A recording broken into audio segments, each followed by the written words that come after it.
Hey, what's up everyone? Tim here from Everyday Tactical Vids. Today we're looking at this, which is the Gerber Fastball. I saw this out at SHOT Show 2019.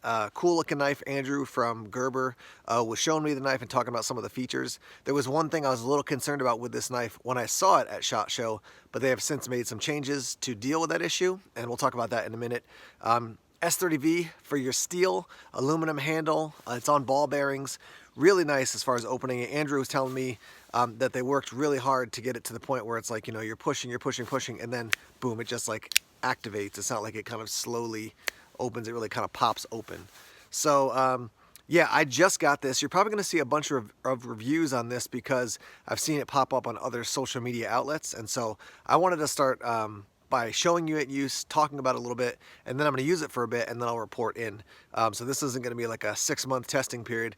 I'll EDC it for a while and then let you know what my thoughts are. Let me start off by giving you some of the details here. All right, so your weight is 2.7 ounces. Your end-to-end length is 7.1 inches.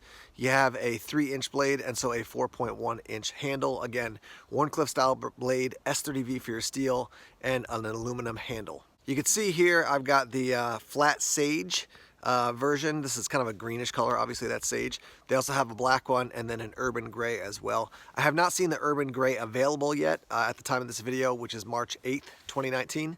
But stay tuned for that if you want the urban gray. I'm sure it'll be out relatively soon. Now it is an oxide coated blade. It doesn't really look like there's much of a coating on it, so I would say it's not just a straight up satin finish. There's a little bit of coating, but it doesn't stand out as like, you know, there's a lot of coating on it basically. The other thing I was going to mention to you is that it has a 3-position pocket clip. So you got a right hand, left hand carry, and then you can also position it for, let me see what that exactly would be here. So tip up or tip down, right hand carry is how you would also carry it. The way it's set up now is fine for me. So it's tip up, right hand carry. I'll readjust the camera here and just give you a couple close-ups so you can see what it looks like. We do have a black spacer in the back there. I don't know what the material is. Looks like probably some high-density plastic. Pocket clip, nice and deep, as you can see. We do have a slot there for a lanyard, so it's not a lanyard hole, it's a lanyard slot. Let me tell you about the thing I was a little bit concerned about when I saw it out at SHOT Show was the lockup. The lockup was, I mean, it was, I don't want to say it was 100%, but it was definitely further over than I would want it to be. And so the nice thing about when you have a knife like this is as you use it, it's going to break in and lean over a little bit more. So you're looking at about, you know, probably where it should be. So I would say it's definitely not 50%. It's probably maybe, I don't know, maybe between 25 and 35%. That's a ballpark just by looking at it. But the lockup was over further, which is great when you first get it, I guess, because it's really firmly locked up. But the chances is it's gonna over travel, and then you're gonna have a knife that's all jammed up and issues with that. So they have made that change. That's definitely a plus. All right, first test for the fastball is just to see how sharp it comes to us from the factory. Just have some paper here, so let's just test this out here. So that's good. Get a better angle.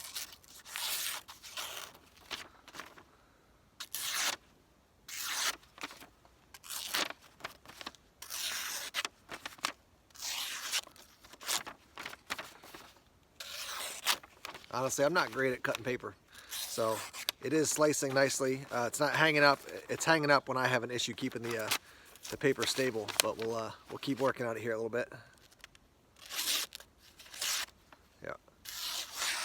Yeah, it's all right. There we go.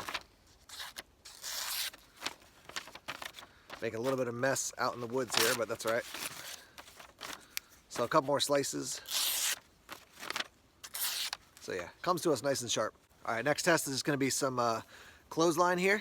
Just see how this works. Slices nicely through that. I'm interested to hear what you guys think about as far as for an EDC blade, like what you want for a blade length. So some people want a larger blade, some people want a really small blade. You know, around 3 inches, is that going to cut it for you? No pun intended, but is that what you like? You like something a little bit bigger, smaller? Let me double this over here. So there's 2. No problem. Let me triple it over. Here's 3. And no problem with that. So yeah, it looks like it's going to do just fine as far as slicing, cutting tasks. I guess you could use this, you know, to carve wood and stuff like that. Maybe I'll mess around with that a little bit.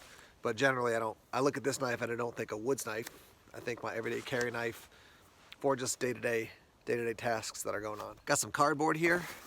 There are some big staples in it, so I don't want to cut the or injure the blade.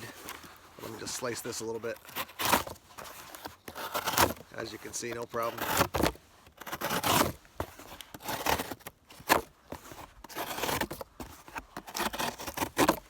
It does have a nice tip there to pierce in. Let me just stab through this a couple times so you can see.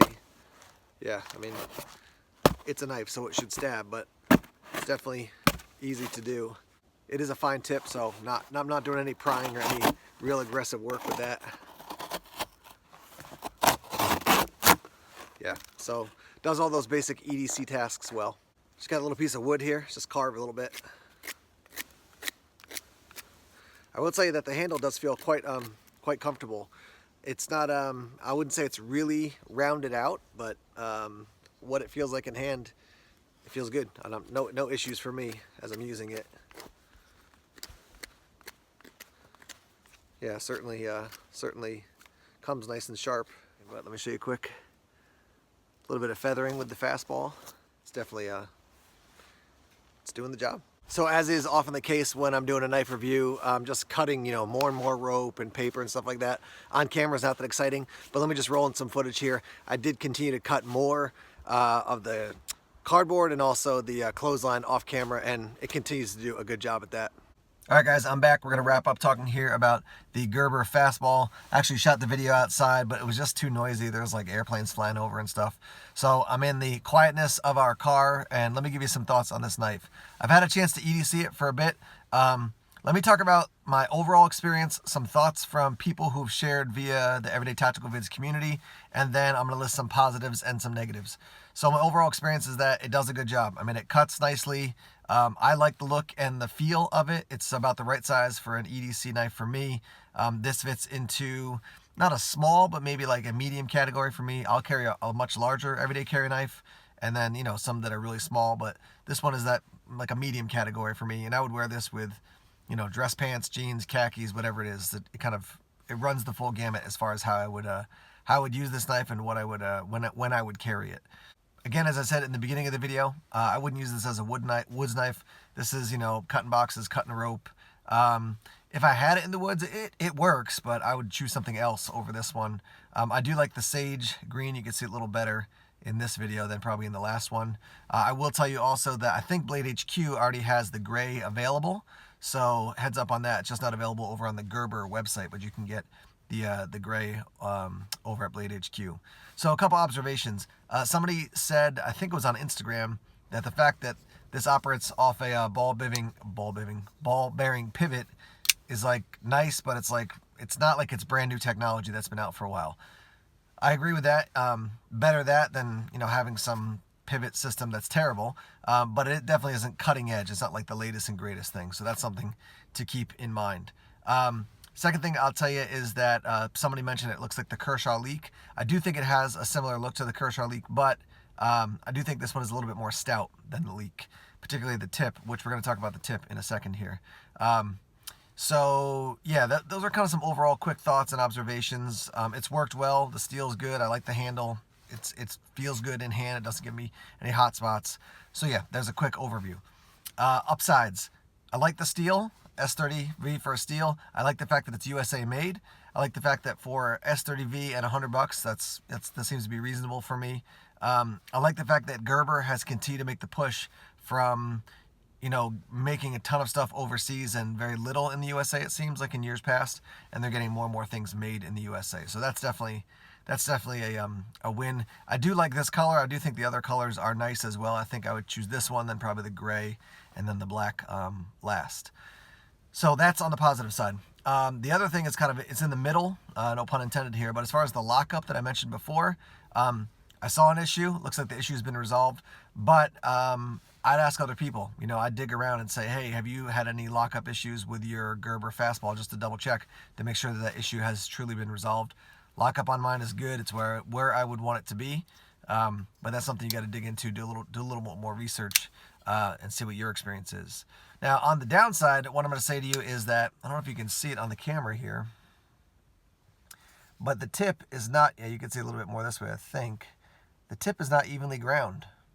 It's a little bit hard to pick up on the camera.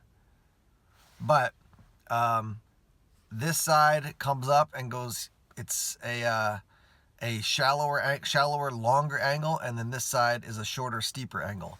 So it basically looks, how do I do it? Yeah, kind of like this. So you got, it comes up and then starts to bend in, and whereas this one kind of bends like this, as opposed to it being like this or like this, it's a little bit more like this. That's a quality control issue. I don't know if they just need to figure out some of the details back at the factory in Oregon, but that's, you know, if you're paying $100, I'm gonna want things to be centered nicely, which it is. I don't think I mentioned that before, but the centering is good. But the grind being uneven is a little bit kind of like a, what's that about? So, but if the knife was, you know, like $30, $25, and it wasn't evenly ground, I kind of be like, all right, it's a $30 knife. But you're spending $100. It's S30V, so it's a good steel. I mean, this is going to be an investment for people probably. So I would want an even grind. It doesn't affect the function of the knife. But if you're, you know, you're someone who's, you get a knife and you want to make sure that it has all those little fine details taken care of, then I would, you know, I would want my knife to be evenly ground. So something to be aware of for you guys. I'm going to keep using this thing and just kind of test it out a little bit more. And I'll be interested when I hear back from Gerber if they have some thoughts or feedback on this. I'll post it, probably not in a full video, but on social media, Instagram, Facebook, etc., and let you guys know what they have to say about that. So, yeah, this is the Gerber Fastball. It's available. I've got links down below. You can go over to Blade HQ and pick it up. You can pick it up at the Gerber Gear website, gerbergear.com, and then I've got links on Amazon as well. And I'd be interested to hear what you guys think. And in particular, when you think about this knife, what are other knives in the $100 range that you would like to get? You know, how would you spend $100 on an EDC knife, particularly everyday carry, not a fixed blade, but everyday carry knife that you would invest your money in? The Gerber Fastball is one of those options. What are other options out there that you would recommend? So let's hear that in the comment section down below. Thanks as always for checking out the videos here on YouTube. Please subscribe to Everyday Tactical Vids if you haven't done so already. Like us on Facebook, follow us on Twitter, check us out on Instagram, Tumblr, and Vero as well. More videos coming soon. Take care.